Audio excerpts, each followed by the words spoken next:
زدني علما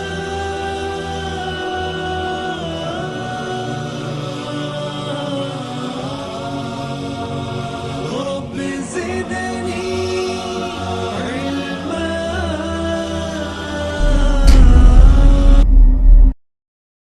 حشر میں پھر ملیں گے میرے دوستو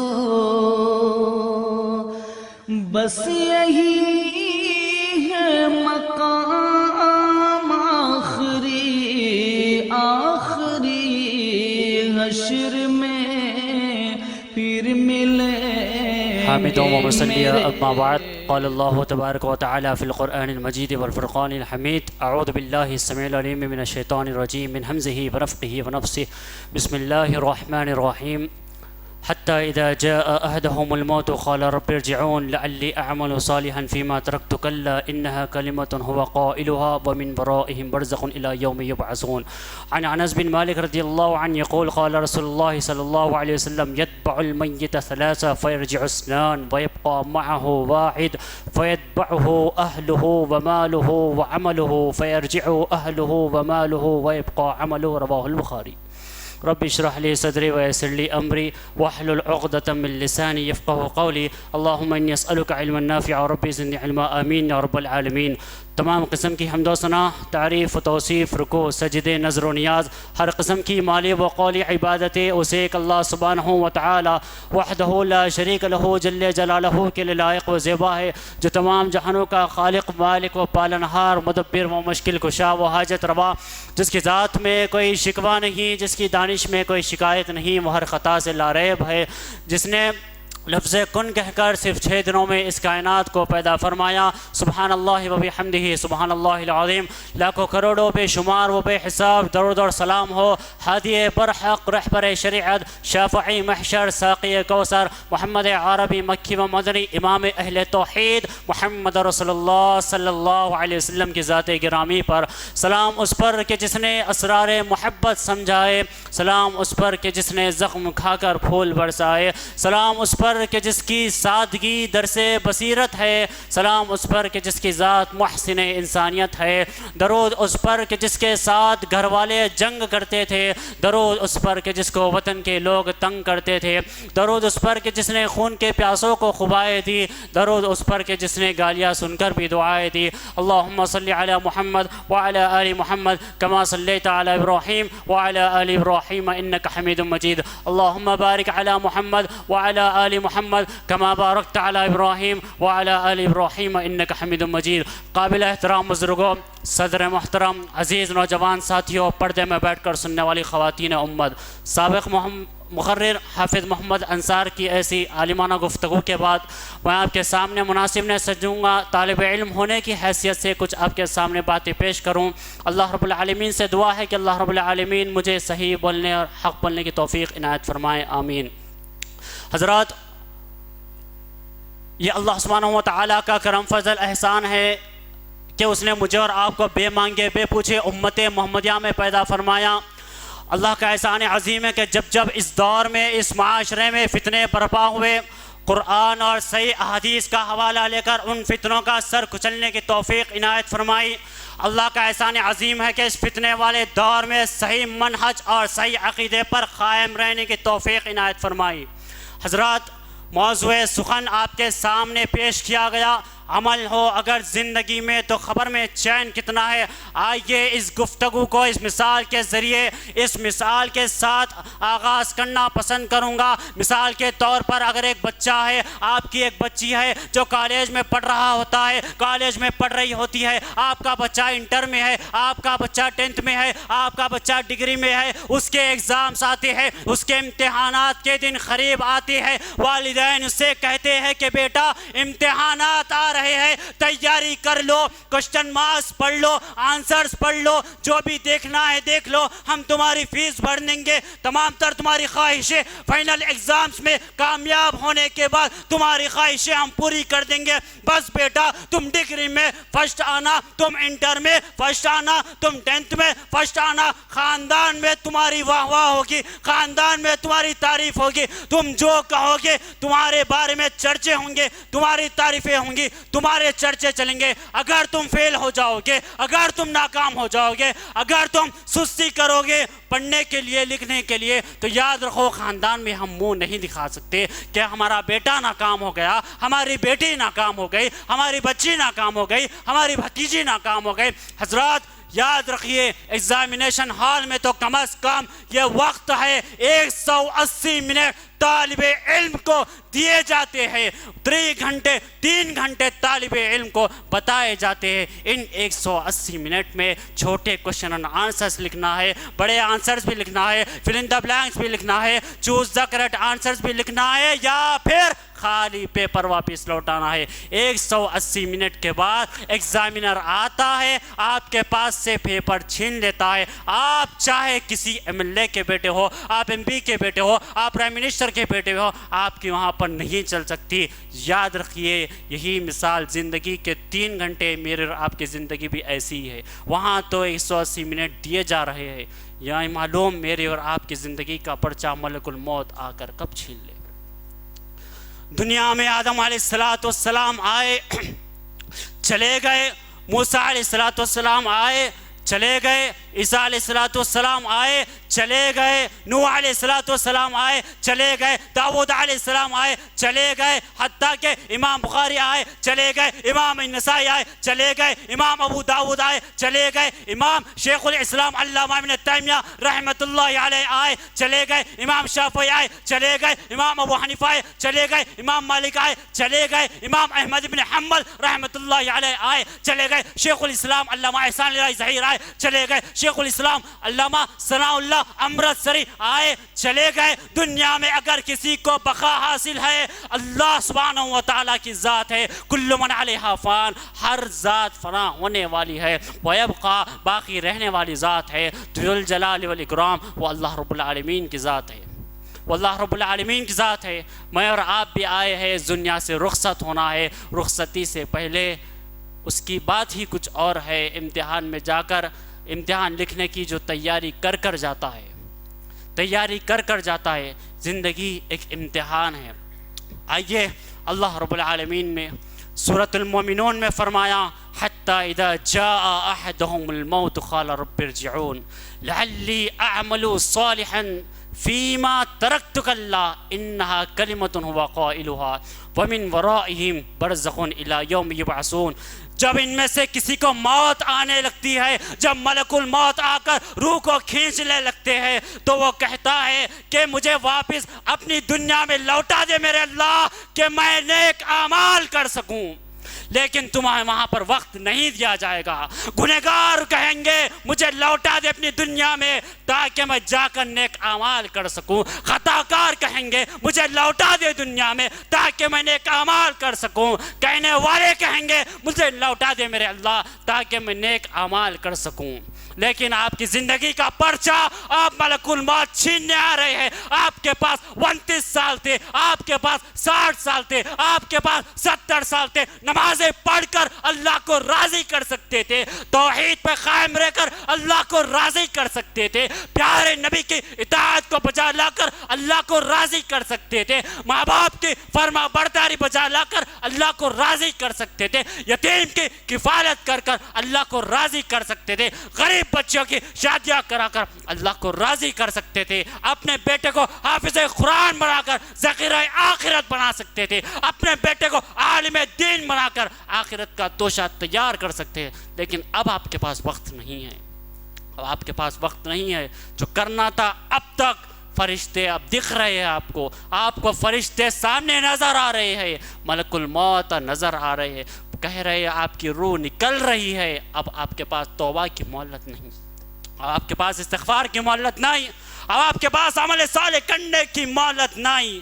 اب آپ کے پاس نمازیں پڑھنے کی مہلت نہیں، جو کرنا تھا اب تک بس یہ کہیں گے کہ دنیا میں ہمیں واپس لوٹا دے، ہمیں دنیا میں واپس لوٹا دے تاکہ وہاں جا کر نیک اعمال کر لوں۔ ایسا ہرگز نہیں ہوگا، فیما ترکتک اللہ، ایسا ہرگز نہیں ہوگا۔ یہ تو صرف ایک قول ہے جس کا یہ قائل ہے۔ انسان کہے گا مجھے چھوڑ دو اپنی دنیا، بس وہ کہہ لے رہا ہے، اس کا قائل ہے۔ حضرات سورہ قاف میں اللہ نے فرمایا موت کی بے ہوشی، موت کی بے ہوشی حق کا پیغام لے کر آ پہنچی۔ تم یہ سوچتے ہو، تم یہ سمجھ رہے ہو کہ دنیا کے کسی صحرا میں جا کر زندگی گزارو گے تو موت تمہیں آ کر نہیں پکڑے گی، یہ تمہارا خواب خرگوش ہے، یہ تمہارا خیال ہے، یہ تمہاری سوچ ہے، یہ تمہارا عقیدہ ہے۔ موت کی بے ہوشی چاہے تم گھروں میں ہو، چاہے تم دعوتوں میں ہو، چاہے تم تنہا ہو، چاہے تم محفلوں میں ہو، موت کی بے ہوشی حق لے کر آ پہنچے گی، حق لے کر آ پہنچے گی۔ آئیے موت کے تعلق سے اللہ کے نبی صلی اللہ علیہ وسلم فرماتے، بخاری کے صحیح حدیث عبادہ بن صامت رضی اللہ عنہ راوی حدیث ہے، کہتے ہیں پیارے نبی نے فرمایا، مومن کی موت کے بارے میں فرمایا، ایمان والے مرد کی، ایمان والی عورت کی موت کے بارے میں فرمایا۔ اللہ کے نبی فرماتے ہیں کہ مومن کی، ایماندار آدمی کی موت جب آتی ہے عزت اور خوشخبری لے کر آتی ہے، عزت اور خوشخبری لے کر آتی ہے، اسے خوشخبری دی جاتی ہے۔ اس سے زیادہ مومن کو اس وقت کوئی چیز عزیز نہیں ہوتی۔ ایمان والا جو ہوتا ہے، ایمان والی جو ہوتی ہے، جب ان کی موت کا وقت آتا ہے فرشتے انہیں خوشخبری دے رہے ہوتے، اللہ تجھ سے راضی ہے، نکل اے پاک روح اس حال میں کہ اللہ تجھ سے راضی ہے۔ اسی حدیث میں آگے اللہ کے نبی فرماتے منافق کی، کافر کی، مشرک کی موت جب آتی ہے فرشتے جہنم کی بشارت کا پیغام لے کر اس کے پاس آتے ہیں، دوزخ کی گرمی کا پیغام لے کر اس کے پاس آتے ہیں، کہتے ہیں کہ نکل اے ناپاک روح اللہ تجھ سے ناراض ہے۔ وہ روح بھاگنے کی کوشش کرے گی، نہیں بھاگ سکے گی۔ آئیے سورہ ال عمران میں اللہ نے فرمایا کل نفس ذائقۃ الموت وانما توفون اجورکم یوم القیامہ فمن زحزح عن النار وادخل الجنۃ فقد فاز وما الحیاۃ الدنیا الا متاع الغرور۔ ہر جاندار کو موت کا مزہ چکھنا ہے، آپ چاہے کتنے ہی تعلیم یافتہ ہو آپ کو موت کا مزہ چکھنا ہے، آپ عالم ہے تو آپ کو موت کا مزہ چکھنا ہے، آپ حافظ ہے تو آپ کو موت کا مزہ چکھنا ہے، آپ وی آئی پی ہوں گے دنیا کی نظروں میں لیکن آپ موت سے نہیں بچ سکتے، آپ موت سے نہیں بچ سکتے۔ فمن زحزح عن النار، اور جو جہنم سے بچا لیا گیا، جو دوزخ سے بچا لیا گیا، جو نار سے بچا لیا گیا، جو جہنم کی گرمی سے بچا لیا گیا، جو جہنم کے عذابات سے بچا لیا گیا، وادخل الجنہ، جنت میں داخل کر دیا گیا، بہشت میں داخل کر دیا گیا، باغات میں داخل کر دیا گیا، فقط فاز، کامیاب ہو گیا، بس وہ کامیاب ہو گیا۔ آپ اپنے بیٹے کو آئی اے ایس آفیسر بنا کر یہ سمجھتے ہیں کہ آپ کا بیٹا کامیاب ہے، یقیناً وہ دنیا کی نظروں میں کامیاب ہے، شریعت کی نظروں میں اگر کامیابی اگر کوئی ہے تو جنت میں جانا اور جہنم سے بچ جانا ہے۔ وَمَا الْحَيَاةُ الدُّنْيَا إِلَّا مَتَاعُ الْغُرُورِ، دنیا کی زندگی الا متاع الغرور، سوائے دھوکے کے سامان کے کچھ بھی نہیں۔ اس دھوکے کے سامان میں اور آپ ڈوبے پڑے جا رہے ہیں، ڈوبے پڑے جا رہے۔ اللہ کی رحمت ان لوگوں کے اوپر، ان شخصیتوں کے اوپر جو اس دنیا میں رہ کر آخرت کی تیاری کرتے ہیں۔ اللہ کی رحمت ان لوگوں کے اوپر جو راتوں میں اٹھ کر توبہ و استغفار کرتے ہیں۔ کیوں؟ اس لیے کہ انہیں معلوم ہے موت برحق ہے، موت برحق ہے۔ آئیے کچھ موٹی موٹی باتیں کر کر اپنی گفتگو کو اختتام پر پہنچاتا ہوں۔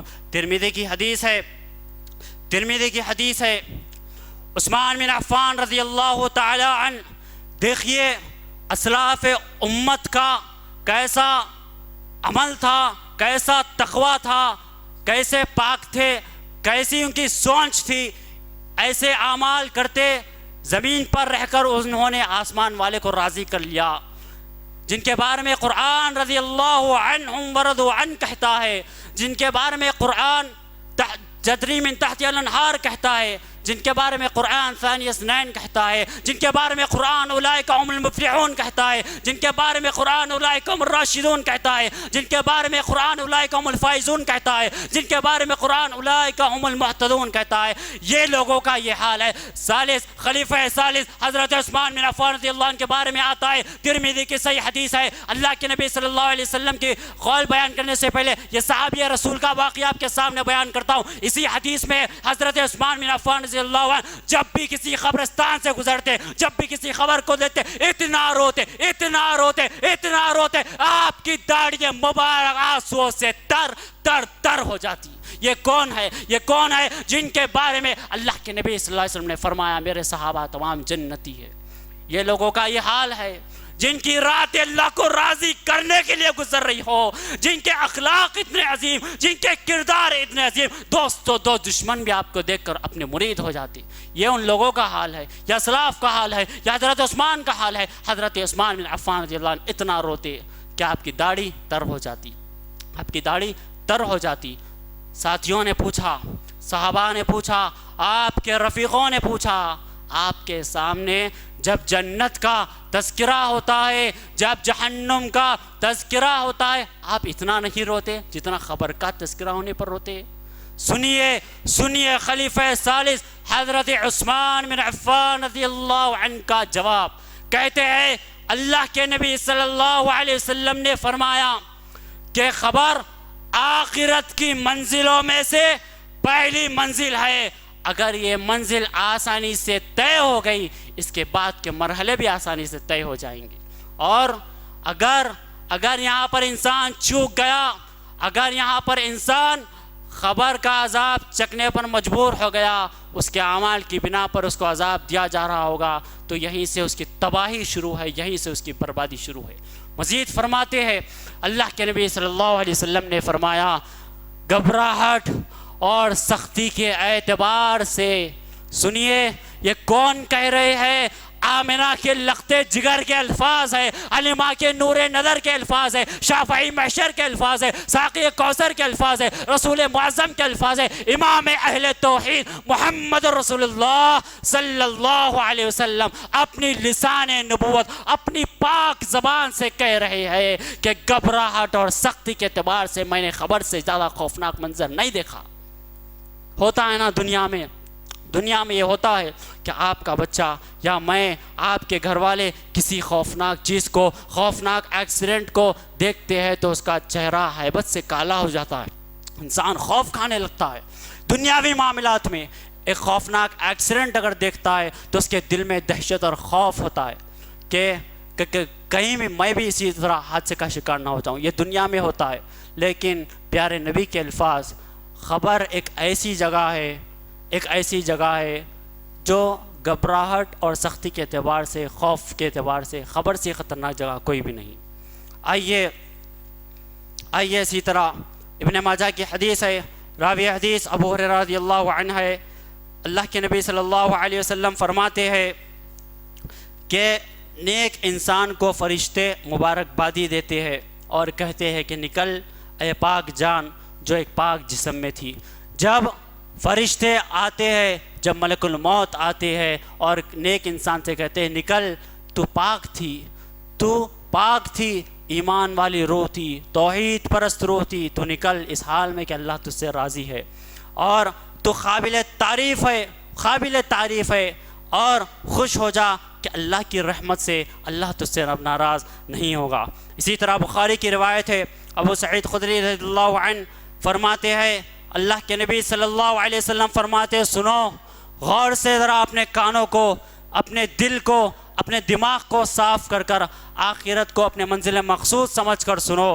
اللہ کے نبی فرماتے ہیں جب میت کو 4 پائی پر لٹا دیا جاتا ہے اور لوگ اسے کاندھوں پر اٹھاتے ہیں، جب قبرستان کی طرف لے جاتے ہیں تو پاک اور نیک جو انسان ہوتا ہے وہ کہتا ہے اور جلدی مجھے لے چلو، اور جلدی مجھے لے چلو۔ اور جو برا انسان ہوتا ہے، کیوں نیک انسان اس لیے کہتا ہے کہ اسے معلوم ہوتا ہے اس کی نوح بڑی آسانی سے نکالی جاتی ہے، یہیں سے اس کی کامیابی کا سفر شروع ہے۔ نیک اعمال کرتے کرتے مرتا ہے، یہیں سے اس کی کامیابی کا سفر ہے۔ لیکن جو گناہ گار، جو خطا کار، جو سیاہ کار، جو منافق، جو مشرک، جو کافر ہوتا ہے، جب اسے لے جاتے ہیں تو وہ کہتا ہے کہ ہائے میری بربادی، ہائے میری بربادی، مجھے کہاں لے جا رہے ہو۔ عمل ہو اگر زندگی میں تو خبر میں چین کتنا ہے، خبر میں اگر سکون سے سونا چاہتے ہو، خبر میں اگر آرام سے سونا چاہتے ہو تو یاد رکھو اس دنیاوی زندگی میں اللہ کو راضی کرنے کے لیے جیو، اللہ کو راضی کرنے کے لیے جلو۔ گھر میں بیٹھ کر توحید کی باتیں کرنا، گھر میں بیٹھ کر باطل کے خلاف بولنا بڑا آسان ہے، عمل کی جب بارے آتی ہے، جب بتانا ہوتا ہے توحید پرست کیا ہوتا ہے، عمل کی جب باری آتی ہے تو آپ کو یہ ثبوت دینا ہوتا ہے کہ توحید پرست ایسے ہوتے۔ حضرت ابراہیم علیہ السلام توحید پرست تھے، آپ نے اپنی امی کے سامنے، اپنے بابا کے سامنے، خاندان والوں کے سامنے، بادشاہ وقت کے سامنے لا الہ الا اللہ کا پیغام رکھنے سے کبھی گھبرائے نہیں۔ آپ عمل کی جب باری آتی ہے تو آپ کو بڑے مشکلات کا سامنا کرنا پڑتا ہے، کبھی خاندان والوں کے طعنے سننا پڑتا ہے، کبھی رشتہ داروں والے طعنے سننا پڑتا ہے، لیکن عمل سے ہی زندگی بنتی ہے، جنت بھی جہنم بھی۔ یہ خاکی اپنی فطرت میں نہ نوری ہے نہ ناری ہے۔ دنیا والے آپ کے ساتھ خبر تک آئیں گے، چاہے کتنے ہی آپ کے رشتہ دار عزیز کیوں نہ ہو، آپ کی بیوی چاہے آپ سے کتنی ہی محبت کیوں نہ کرتی ہو، آپ کے دوست چاہے آپ سے کتنے ہی محبت کیوں نہ کرتے ہو، آپ کے ساتھ خبر میں نہیں سو سکتے، آپ کے ساتھ وہ خبر میں نہیں سو سکتے۔ صرف اللہ رب العالمین سے محبت کریے، اللہ کو راضی کرنے کے لیے جیے اس دنیا میں، تو یقیناً کامیابی ہی کامیابی ہے۔ آئیے کچھ باتیں خبر کے تعلق سے رکھ کر اپنی بات کو ختم کرتا ہوں۔ خبر میں نیک انسان کے لیے نعمتیں، ایک دنیاوی نعمتیں ہوتی ہے اور دوسری اخروی نعمتیں ہوتی ہے۔ دنیاوی نعمتیں آپ کے جسم پر دیکھ لے گا، آپ کی آنکھ سلامت ہے، یہ اللہ کی نعمت ہے، زبان اللہ کی نعمت ہے، پیر اللہ کی نعمت ہے، ہاتھ اللہ کی نعمت ہے، نیک بیوی ملنا یہ اللہ کی نعمت ہے، تمام تر نعمتیں ہیں۔ لیکن انسان جب خبر میں جاتا ہے اسے وہاں بھی نعمتیں بتائی جاتی ہے۔ ابن ماجہ کی حدیث ہے، ابو ہریرہ رضی اللہ عنہ راوی ہے، پہلی نعمت نیک انسان کو خبر میں نہ کوئی خوف ہوگا نہ کوئی غم ہوگا، کوئی خوف نہیں ہوگا، کوئی غم نہیں ہوگا، اور اس کی خبر کشادہ کر دی جاتی ہے۔ دنیا میں میں اور آپ گھر اگر بناتے ہیں، دنیا میں اور آپ اگر بلڈنگ بناتے ہیں تو یہ ہال پر، کچن پر، ڈائننگ روم پر، ڈرائنگ روم پر، گھر کے کونے کونے پر نظر رکھتے ہیں کہ جگہ کہیں تنگ نہ ہو جائے، ہر جگہ بڑی ہو۔ کیوں؟ اس لیے کھلاپن بھی ایک نعمت ہے، کھلاپن بھی ایک نعمت ہے۔ انسان یہ چاہتا ہے کہ وہ جس گھر میں رہ رہا ہو، جو بیڈ روم میں رہا وہ بیڈ روم اس کا بڑا ہو، جو ہال میں رہ رہا وہ ہال بڑا ہو، چولہا بڑا ہو، ہر چیز گھر کی بڑی ہو، واشنگ ایریا بڑا ہو۔ اسی طریقے سے خبر بھی کشادہ کر دی جاتی ہے نیک انسان کے لیے، اور جو برا ہوتا ہے اس کی تنگ کر دی جاتی ہے، پسلیوں سے پسلیاں سے ملا دی جاتی ہے۔ اسی طرح ترغیب کی روایت ہے، جنت کی نعمتوں بھری جنت اسے دکھا دی جاتی ہے۔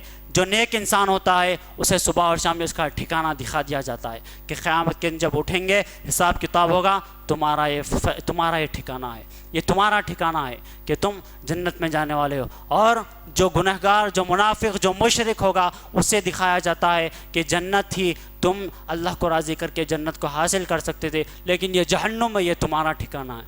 نیکوکاروں کو بتایا جائے گا جنت، اور گنہگاروں کو بتایا جائے گا دوزخ۔ اسی طرح ابو داؤد کی روایت ہے، خبر کشادہ کر دی جاتی ہے۔ ابن ماجہ کی روایت ہے کہ ایمان والے کو، جو ایمان والا ہوتا ہے، جو ایمان والی ہوتی ہے، اسے قیامت کے دن ایمان پر اٹھنے کی بشارت دے دی جاتی ہے، ایمان اور یقین پر، کہ تم یقین پر جیے تھے، یقین پر مرے، اور یقین پر اٹھائے جاؤ گے اور جنت میں داخل کیے جاؤ گے۔ خبر کا عذاب یاد رکھیے، خبر کے عذاب یہ ایک بڑا طویل موضوع ہے، 5 منٹ میں اپنی گفتگو کو ختم کرتا ہوں۔ خبر کے عذابوں میں سے ایک عذاب گنہگار کو خوف کا عذاب ہوگا اور پریشانی کا عذاب ہوگا۔ اس کے دل پر ہیبت چھائی ہوئی ہوگی، خوف چھایا ہوگا، پریشانی چھائی ہوگی، کوئی اس کا رفیق اس کی مدد کے لیے نہیں آئے گا، اس کی بیوی نہیں آئے گی، اس کے دوست نہیں آئیں گے، اس کے ساتھی نہیں آئیں گے، اس کے خاندان والے نہیں آئیں گے۔ کیوں؟ خبر کے ساتھ انسان کے ساتھ 3 چیزیں جاتی ہے، یتبع المیت ثلاثہ، 3 چیزیں جاتی ہے، فرج عثنان 3 چیزیں جاتی ہے۔ کیا کیا؟ اس کے ساتھ اس کے گھر والے جاتے ہیں، اس کا مال جاتا ہے، اور اس کے اعمال جاتے ہیں۔ گھر والے واپس آ جاتے، مال واپس آ جاتا، باقی رہنے والے اگر کوئی چیز ہے تو وہ اعمال ہے، اور وہ اچھے اعمال ہے یا برے اعمال ہے۔ اچھے اعمال ہوں گے جنتیوں میں شمار ہوگا، برے اعمال ہوں گے جہنمیوں میں شمار ہوگا۔ تو خوف کا عذاب ہوگا، پریشانی کا عذاب ہوگا، جنت سے محرومی کا عذاب ہوگا، اور دوزخ کی زہریلی ہواؤں سے بتائی جائے گی، دوزخ اسے بتائی جائے گی، دوزخ کی آگ اسے بتائی جائے گی، بتایا جائے گا کہ یہ دیکھو یہ تمہارا ٹھکانہ ہے۔ دوزخ میں اپنی رہائش اور خوفناک اس منظر اسے دکھایا جاتا ہے، آگ کا بستر اور آگ کا لباس اسے پہنایا جاتا ہے، سانپوں اور بچوں کا عذاب اس کے لیے ہوتا ہے۔ اسی طریقے سے قبر کے عذاب سے بچانے والے اعمال یہ ہے کہ ترغیب کی روایت ہے، نماز، روزہ، زکوٰۃ، حج، امر بالمعروف ونہی عن المنکر، برائی سے روکنا، بھلائی سے حکم دینا، یہ کام جو انسان کرتا ہے وہ قبر کے عذابات سے وہ قبر کے عذاب سے بچ سکتا ہے۔ اسی طریقے سے ترمذی کی صحیح حدیث ہے، اسلامی لشکر کی جو حفاظت کر رہا ہے، اسلامی فوج کی جو حفاظت کر رہا ہے، ایسے ماحول میں اگر کوئی اسے مار دے، اگر کوئی اس پہ قتل کر دے تو ایسا انسان قبر کے عذاب سے بچ جاتا ہے۔ اسی طریقے سے جمعہ کے دن یا جمعہ کی رات میں مرنے والا یہ بھی قبر کے عذاب سے بچ جاتا ہے۔ اسی طریقے سے سورۃ الملک کی تلاوت کر کے سونے والا قبر کے عذابات سے بچ سکتا ہے۔ اور یاد رکھیے اللہ کے نبی صلی اللہ علیہ وسلم فرماتے ہیں کہ شہید صرف اللہ کی راہ میں قتل کیے جانے والے کو شہید نہیں کہتے، اللہ کی راہ میں قتل کیے جانے والا یہ بھی شہید ہے، پیٹ کے درد سے انتقال ہونے والا یہ بھی شہید ہے، حمل کی تکلیف سے جو عورت مر جاتی ہے وہ بھی شہید ہے، دیوار جو گرتی ہے، دیوار کے گرنے کے بعد انسان جو مر جاتا ہے اس کے دبنے سے وہ بھی شہید ہے۔ جمعہ کے دن یا جمعہ کی رات کو مرنا یہ اچھی موت کی علامت ہے، نیک عمل کرتے کرتے مرنا یہ اچھی موت کی علامت ہے۔ اسی طرح جس انسان کی موت اچھی ہوتی ہے اس کی ایک نشانی شریعت یہ بتاتی ہے کہ انسان کا چہرہ بڑا چمکدار ہوتا ہے۔ اسی طریقے سے ڈوب کر مرنے والا، نسائی کی روایت ہے، جو پانی میں ڈوب کر مر جاتا ہے حادثاتی طور پر، خودکشی نہیں، جو حادثاتی طور پر سوئمنگ پول میں یا باڈی میں یا کسی سمندر میں اللہ کے حکم سے جو ڈوب کر مرتا ہے یہ اچھی موت کی علامت ہے۔ اسی طریقے سے ایک اور روایت کہ پیٹ کی بیماری سے مرنے والا یہ بھی اچھی موت کی علامت ہے۔ اسی طریقے سے اپنے مال کی عزت کی حفاظت کے لیے مرنے والا، آپ اپنے مال کی حفاظت کر رہے ہیں، آپ اپنے عزت کی حفاظت کر رہے ہیں، کوئی آپ کے مال کو لوٹنے کے لیے آ رہا ہے، آپ کو قتل کر رہا ہے اور آپ قتل کر جاتے، یہ اچھی موت کی علامت ہے۔ اور طاعون جیسی بیماری سے مرنا یہ بھی اچھی موت کی علامت ہے۔ یہ چند باتیں موت اور قبر کے تعلق سے تھی۔ اللہ رب العالمین سے دعا ہے کہ اللہ رب العالمین مجھے اور آپ کو بری موت سے بچائے، بری موت سے بچائے، قبر کے عذابوں سے بچائے، قبر کے سانپوں سے بچائے، بچیوں سے بچائے، دوزخ کے عذابات سے بچائے، دوزخ کی آگ سے بچائے، دوزخ کی زہریلی ہوا سے بچائے، منکر نکیر کے سوالات ہم پر آرا پر آسان فرمائے۔ بقول شاعر، چراغوں سے نہ پوچھو کہ باقی تیل کتنا ہے، چراغوں سے نہ پوچھو کہ باقی تیل کتنا ہے، نہ ہی سانسوں سے یہ پوچھو کہ باقی کھیل کتنا ہے۔ پوچھنا ہے تو قبر میں سوئے ہوئے ان انسانوں سے پوچھو، پوچھنا ہے تو قبر میں سوئے ہوئے ان انسانوں سے پوچھو، عمل ہو اگر زندگی میں تو قبر میں چین کتنا ہے۔ وآخر دعواہم الحمدللہ رب العالمین۔ السلام علیکم ورحمۃ اللہ وبرکاتہ۔ حشر میں